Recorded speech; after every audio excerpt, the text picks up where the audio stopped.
Firefighters ran into problems at that blaze almost immediately. Christian Hauser joins us with that part of the story for us. And Christian, we understand the fire hydrants weren't quite getting the job done, were they? That's exactly right, Cammie. It was a lack of water and water pressure. We're on the opposite side of this apartment complex from where Tessa is, but just take a look and see how much smoke this is still putting out. We can see some flickering of orange in there as crews just continue to try and get this out for good. Now, the fire chief tells me that this is a rarity to see water tankers in Fairfield. Now, those are the trucks that bring in the water and then they put them in a pool and then use that to put out these flames. But he also says that the construction of the units made it easy for this fire to spread through the ceiling.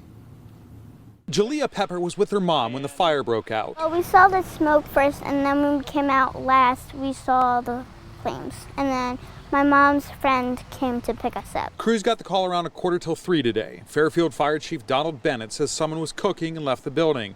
They forgot about what they had on the stove. Came back to find the entire building condo on fire. The chief knew his crews would have a tough time because of how much the fire had spread. Known water supply in this area has been a concern.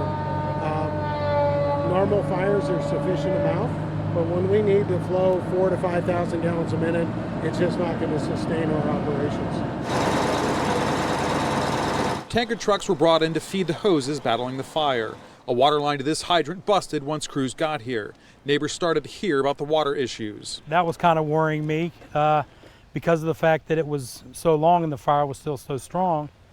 You know, they're going to have enough water to put it out. The building was a loss, so crews put all their effort into the ends of it to try and keep it from catching other units on fire. They were able to keep it from spreading, but crews will have to babysit this all night. A fire of this magnitude and damage lends itself to multiple rekindles throughout the night.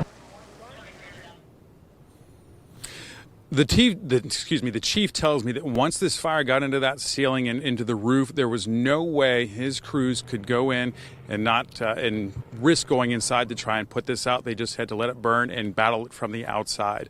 Live in Fairfield, Christian Hauser, Local 12 News. All right, Christian, thank you. And people who live in the neighboring apartments can't go back in until Duke turns their gas back on.